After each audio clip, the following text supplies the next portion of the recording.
Hello everybody, my name is Nico Paulo Reliora. I was a former infection control nurse of NICC Doctors Hospital, and I was invited to give the highlights of what we did back then as an infection control committee way back 10 years ago. But before that, I want to say hello to everybody and thank you for inviting me to talk about our achievements back then. I know you are celebrating the National Infection Prevention Week at NICC Doctors Hospital, and I'm really glad that the Department of Health is giving emphasis and importance to this occasion. So to start with, back in 2012, I was a former teacher, clinical educator, and a staff nurse in one of the hospitals in Naga City. And then I had the opportunity of becoming an infection control nurse to a new hospital. It hasn't opened yet, but we built a core team wherein we built hospital policies and procedure for this healthcare institution. So to fully equip myself with the right knowledge, skills, and the right attitude for this particular role, I tried to attend trainings and conventions in Manila. So I found the Philippine Hospital Infection Control Society, Nurses Association, and I'm glad that I was able to take their course to become a fully fledged infection control nurse. So from there, I was able to build the infection control manual for the hospital, for NICC Doctors Hospital. And these policies and procedure won't be effective unless we put them into test. So when we fully open the hospital, I know there are millions of challenges, but we had to test these policies to make sure that these policies or procedures are fit to our locality, to our setting.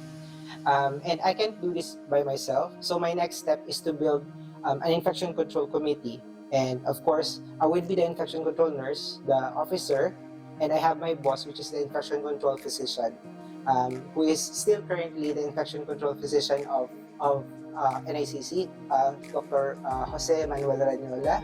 Third, hello, Doc.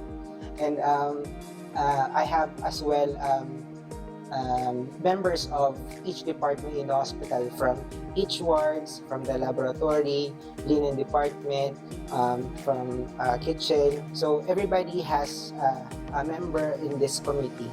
So in order to test this one, we formed a checklist.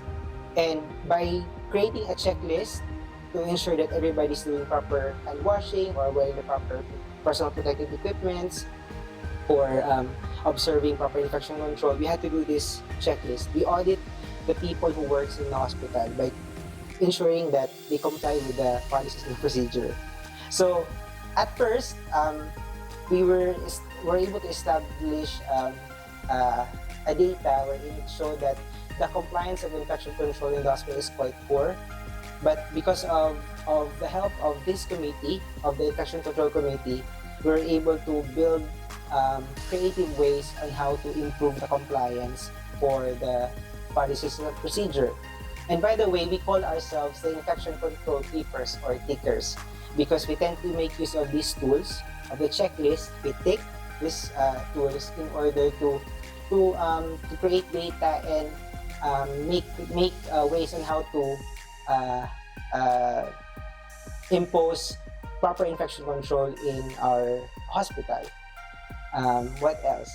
We also did, I have here a list, we also did trainings. So for the new starters who work in the hospital, we created a basic infection control course. And from here, we tackle from hand washing, different kinds of how to wear, how to don personal protective equipment, and how to remove personal protective equipment.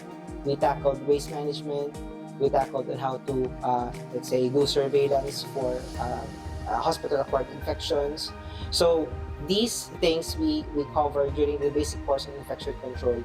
The Infection Control Committee, or what we proudly call ourselves stickers, or infection control keepers, we try to do surveillance for hospital-acquired infection, particularly on ventilator-associated pneumonia, catheter-associated urinary tract infection, and also central line-associated bloodstream infections.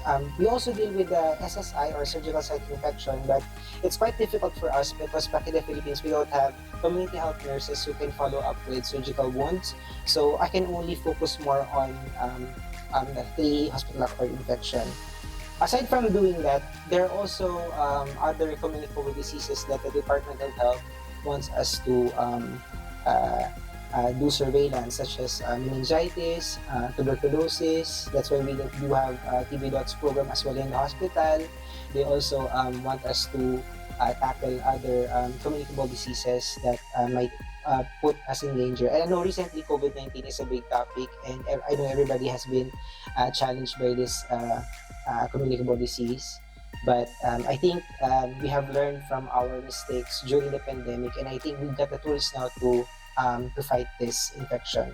But anyway, I wasn't there during that time, but I hope that the things that we started when we did our basic course on infection control for everyone in the hospital gave the foundation to fight any challenging infection control issues that NICC Doctors Hospital faced.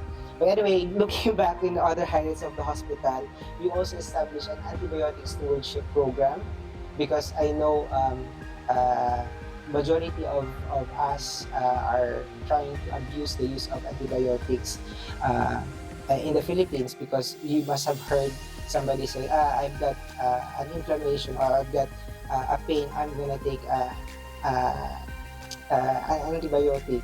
So this would lead to antibiotic resistance. So we don't want to wake up one day and say that a single like throat infection can kill a person because no antibiotic is working. So we tried to spearhead an antibiotic stewardship program where we put awareness to all nurses, to all doctors, to all clients of the hospital, including the significant others of our patients, that we don't have to abuse antibiotics. That if the doctor says that you have to take these antibiotics for a week, take the antibiotics for a week religiously and diligently. So something like that. And it also, we did other creative ways on encouraging everybody to promote health and to prevent diseases by doing hand washing campaigns, like say cough etiquettes, like when you cough you have to cover your mouth not by your hands but by covering your mouth with this one, because if you use your hands you can still transmit the disease to anywhere. What else? We also did we use online resources to further step up our game in disseminating information about infection control. So we did webinars, but it wasn't that successful. But we use of Instagram and created a Facebook page to spread awareness about infection control. And other than that, we also did regional seminars, invited speakers from other parts of the country to give talks about infection control. What else? And those are the highlights of our activities that I can still remember. It's been a while because I stopped becoming an infection control back in 2017.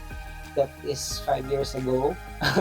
But I think that the things that we did before hopefully still is being implemented back in the hospital, and the infection control committee keeps doing the good practice that we've been doing for the hospital, because I believe that the good things that we did there can influence how our patients and how the workers within the hospital deals with the things that we do infection control wise in the community. Let's say, to make it simple, by teaching proper hand washing in the hospital, if one particular patient knows how to do this, they can teach that to their own families, and in that way, simple way, we can prevent diseases. So hopefully you guys are inspired by this, and hopefully the infection control committee right now is still currently, which I believe so, because other than that, they won't be inviting me to give this short talk about the highlights of our stuff that we did back then. So thank you very much, and congratulations to everybody. Keep doing great, and have fun during the National Infection Prevention Week at NICC Doctors Hospital. Thank you.